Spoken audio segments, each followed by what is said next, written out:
Welcome back to the channel. In this video, I'll show you how to clean and clear the cache on your Windows 10 or 11 PC to improve performance. First, press Windows Plus or on your keyboard. This will open the Run dialog box in the lower left corner of your screen. Now, type %temp% and click OK.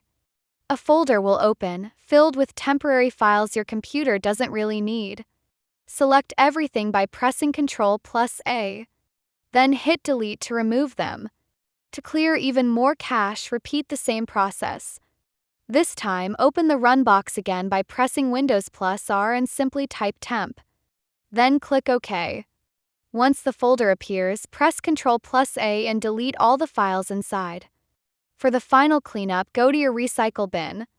Right-click on it and select Empty Recycle Bin. And that's it.